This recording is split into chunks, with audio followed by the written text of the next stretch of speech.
एक ऐसी व्यवस्था लाना चाहते हैं जहां पर सबको बराबर मौका मिले। आप एक एग्जाम 7-7 साल नहीं करवा पाते हैं। 5 साल में नेताजी अपना भविष्य दोबारा बना लेते हैं। 5 साल में अपना भविष्य दोबारा बना लेते हैं। लेकिन 2014 का बिहार एसएससी का एग्जाम 2021 में कंप्लीट होता है। 2023 वाला अभी तक नहीं हुआ है, लेकिन इन बेशर्मों को कोई शर्म नहीं आ रहा है। ये दुर्भाग्य की बात है कि पढ़ा लिखा युवा नौजवान जो है रोड पर खड़ा होके उसके सामने भीख मांग रहा है। और यहाँ का शिक्षा मंत्री कहते हैं कि छात्र जो बोलेगा से हम मान ले। ना मानो, तुम मानो चोर, गुंडा, उचक्का, क्रिमिनल, रेपिस्ट, उसकी बात मानो। तुम पढ़ा लिखा एक विद्यार्थी का बात काहे मानोगे? इसके लिए तुम शिक्षा मंत्री थोड़े बने हो। इसके लिए थोड़े बने हो शिक्षा मंत्री की शिक्षा पर बात की जाए। कहे कि बीपीएससी टीआरई 4 में हम मेंस लेंगे। कहे कि भैया शिक्षक आईएएस बनाता है, उसको यह नहीं पता है कि आईएएस की तैयारी करने वाला अभ्यर्थी कई शिक्षक से एक साथ पढ़ता है। सभी विषय के पढ़ाने वाले अलग अलग शिक्षक होते हैं। इस शिक्षा मंत्री को नहीं पता है, तब नहीं बयान दे दिया। एक शिक्षक बनने के लिए वह स्नातक करता है। 3 साल का हुआ स्नातक किया, बोर्ड का एग्जाम पहले मैट्रिक में दिया, फिर 12th में दिया, उसके बाद ग्रेजुएशन में 3 बार एग्जाम दिया, उसके बाद बीएड का एंट्रेंस एग्जाम दिया, उसके बाद बीएड करता है, 2 साल का एग्जाम देता है, सीटेट देता है, हेस्टेट देता है, उसके बाद तुम्हारा बीपीएससी टीआरई का जो एग्जाम होता है उसको देता है। एक बादो कहते हो कि एगो और ले लेंगे मेंस। अरे ये कहो कि तुमको नौकरी नहीं देना है, सीधा सीधा कहो कि तुझे पढ़ा लिखा युवा को बर्बाद कर देना है कि शिक्षा के नाम से दूर भागे यहाँ का युवा और कहे कि अब हम पढ़ाई लिखाई नहीं करेंगे। तुम ऐसी व्यवस्था बनाना चाहते हो। ऐसे ऐसे लोग शिक्षा मंत्री बनते। भैया मेरे गले का सर्जरी हुआ है, आप सब जानते हैं। मुझे बोलने में बहुत तकलीफ होती है, मुझे बोलना नहीं है, लेकिन मैं चाहता हूं कि इतनी बातें तो हम जरूर कह सकते हैं कि इसके कान तक कहीं से पहुंचे। कोनो वीडियो वायरल होते हुए कान तक पहुंचे तो तनको शर्म आना चाहिए शिक्षा मंत्री को। ये बात बोलते हुए कि टीआरई 1, टीआरई 2, टीआरई 3 तू लिया, टीआरई 4 में नया नौटंकी काहे चालू होगी।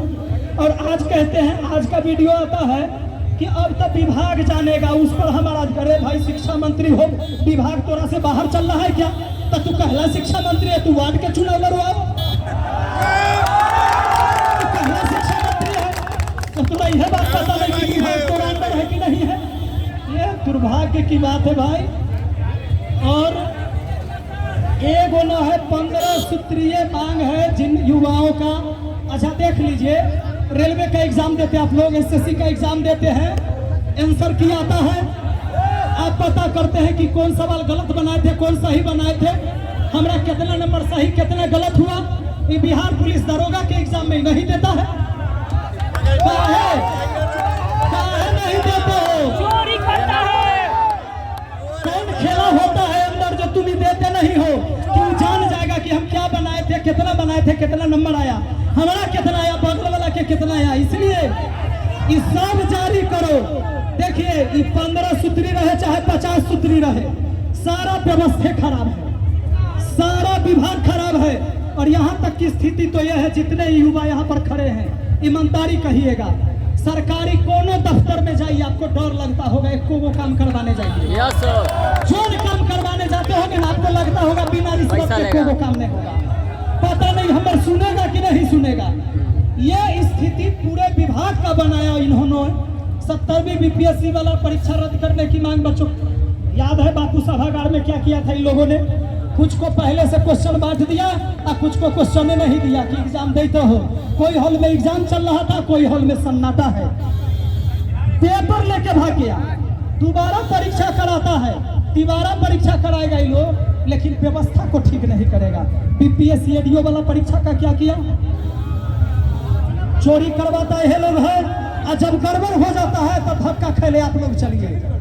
अरे तुम गड़बड़ किया तो तुम्हें सजा होना चाहिए कि विद्यार्थी को सजा मिलना चाहिए। गलती तू किया, तुम्हारा अधिकारी करता है, तुम्हारे दफ्तर से होता है, तुम क्वेश्चन कहाँ छपाता है वहां से होता है, सजा तुमको मिलना चाहिए। सजा ये लोग भुगत रहा है। ये कैसी व्यवस्था है? साथियों याद रखिएगा, सरकार आते रहेगी, सरकार जाते रहेगी, इससे कोई फर्क नहीं पड़ता। अगर व्यवस्था खराब रही तो सरकारें कोई भी आएगी यही व्यवस्था चलाएगी। और आप इसी तरह से रोड पर, सड़कों पर पढ़ा लिखा व्यक्ति लाठी खाते रहिएगा और ये लगातार आपको मिलेगा। भैया सारा एग्जाम में कितना पढ़े तक हम पढ़ नहीं पाएंगे, इतनी व्यवस्था खराब हो गई। पूरे देश के लोग अगर आज यहाँ से देख रहे होंगे तो इतना है, सब आदमी के हाथ में अलग अलग व्यवस्था है जो खराब हो चुका है। अरे इससे ज्यादा सबूत क्या चाहिए सम्राट चौधरी जी, इससे ज्यादा सबूत क्या चाहिए? कुछ लोग कहते हैं क्या कि कुछ नेता उधर है, छात्र नेता कुछ इधर है, तो किसका मांग सुना जाए? अरे सब तो खराबे व्यवस्था के खिलाफ न मांग कर रहा है, तो तू दोनों के सुन लो। इतना छुट्टी ना है, 1 घंटा ना है तोरा टाइम, 1 घंटा के टाइम ना है तोरा से के पास।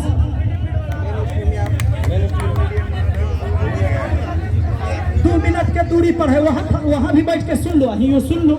अगर तुम समस्या का निदान चाहते हो तो सुन लो। छात्र की समस्या छात्र बता देगा, इनको समस्या नहीं सुनना है, इनको बहाना है कि लोग देखते हैं कब तक डटे रहेंगे। अरे डटे रहेंगे जब तक तुम व्यवस्था न सही करोगे तब तक डटे रहेंगे। वैसे भी घर पे बैठ के क्या करना है बेरोजगार आदमी को? घरों पर तो कोनो काम नहीं है, माँ बाप से गाली सुने से अच्छा है कि तोहर लाठी खाए। वो ठीक है, जब बेरोजगार है तो ये रहेंगे, माँ बाप के नाक में दम करेंगे, उससे अच्छा है तोरा नाक में दम करेंगे, तो चलेगा व्यवस्था। बाकी हम साथ हैं आपके जब तक रहेगा। अभी मुझे बोलना नहीं है, मैं इसके लिए क्षमा चाहता हूँ, लेकिन थोड़ा सा जैसे ही रिचार्ज होंगे हम फिर बोलेंगे, टेंशन नहीं लीजिएगा।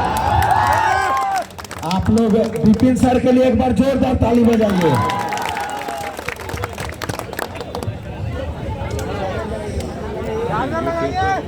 अब जो है आमरानंद सेंटर बैठी हुई जो जानवी है, वो आप लोगों से कुछ बात करेंगी, उनका भी दर्द सुनिए।